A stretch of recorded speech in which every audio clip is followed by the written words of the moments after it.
राजू बहुत ही लालची और शरारती बच्चा था। वह कितना भी खा लेता, लेकिन उसका मन कभी खाने से भरता ही नहीं था।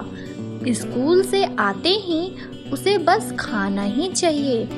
उसकी इस आदत से अब उसकी माँ बहुत परेशान रहने लगी थी।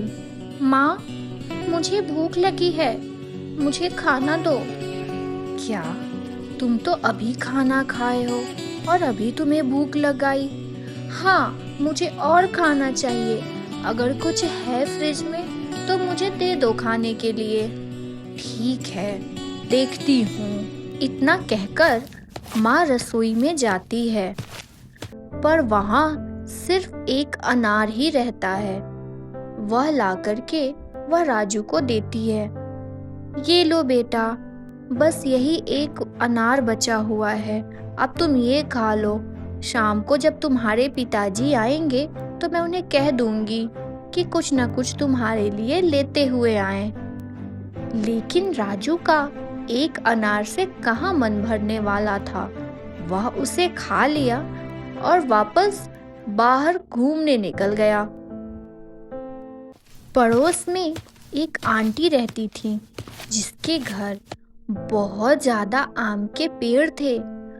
उस पे लगे आम को देखकर राजू के मन में लालच आ गया और उसने सोचा, अरे वाह, इतने पके पके आम, क्यों ना मैं इसे चुरा लूं। लेकिन क्या अगर माँ को पता चलेगा तो वो गुस्सा करेंगी। अरे छोड़ो, किसी को पता नहीं चलेगा, मैं इसे चुरा लेता हूँ। इतना सोचकर वह पेड़ पे चढ़ गया और खूब सारे आम तोड़े। फिर उन्हें बैठकर वहां खा लिया और जब घर आया तो रात को उसके पेट में बहुत दर्द होने लगा। माँ, मेरे पेट में बहुत दर्द हो रहा है। क्या हुआ बेटा, तुमने ऐसा क्या खा लिया? कुछ भी तो नहीं। अच्छा ठीक है, फोन करती हूँ मैं डॉक्टर को। हेलो। राजू की माँ ने डॉक्टर को कॉल किया।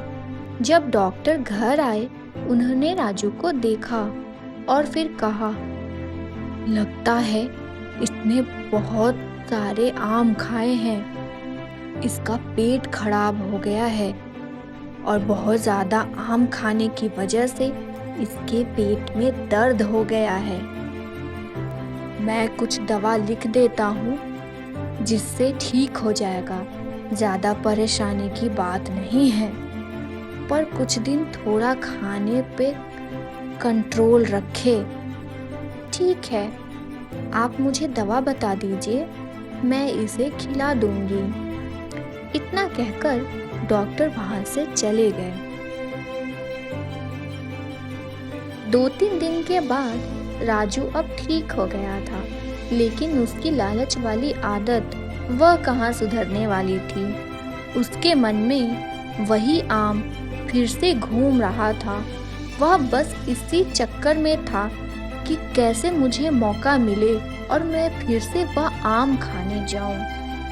एक दिन दोपहर में जब राजू की माँ सो रही थी, फिर राजू धीरे धीरे चुपके से निकलकर उस आम के पास पहुंचा। उस दिन हल्की हल्की बारिश भी हो रही थी, जिसकी वजह से पेड़ पे थोड़ी फिसलन थी। लेकिन राजू कहाँ मानने वाला था। वह पेड़ पे चढ़ गया। अचानक से उसका हाथ छूटा और वह नीचे गिर गया। आह, मम्मी मुझे बचाओ, मम्मी मुझे बहुत जोर से चोट लग गई है, कोई है यहाँ? तभी कुछ लोगों ने उसकी आवाज सुनी। जब लोगों ने वहां आकर देखा तो राजू नीचे गिरा हुआ था और वह उठ भी नहीं पा रहा था। तभी यह बात राजू के मम्मी पापा को पता चली।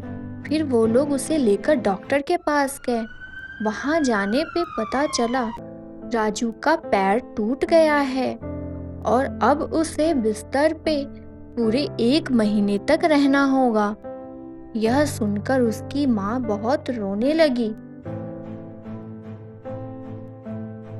राजू भी बहुत जोर जोर से रो रहा था क्योंकि उसके पैर में बहुत दर्द था। फिर उसने अपने माता पिता से माफ़ी मांगी क्योंकि अब उसे अपनी गलती का एहसास हो गया था। राजू ने कहा, मम्मी पापा मुझे माफ़ कर दो। अब मैं ऐसे कभी भी लालच नहीं करूँगा, ना ही मैं ऐसे छुप छुपाकर आम खाने जाऊँगा। अब आप लोग जब भी मुझे जैसा कहेंगे मैं वैसा ही करूँगा, पर मेरा पैर जल्दी से ठीक करवा दो, ये बहुत दर्द है। राजू के पिताजी को बहुत गुस्सा आया था, लेकिन अपने बेटे का दर्द देखकर उन्हें दया आ गई और उन्होंने कहा, कोई बात नहीं बेटा, अगली बार से तुम ऐसी शैतानी मत करना और तुम्हें अपनी गलती का एहसास हुआ, मेरे लिए यही बहुत है। मैं जल्दी से डॉक्टर से कहता हूँ, वह तुम्हें ठीक कर देंगे। और इतना कहकर उन्होंने उसे गले लगा लिया।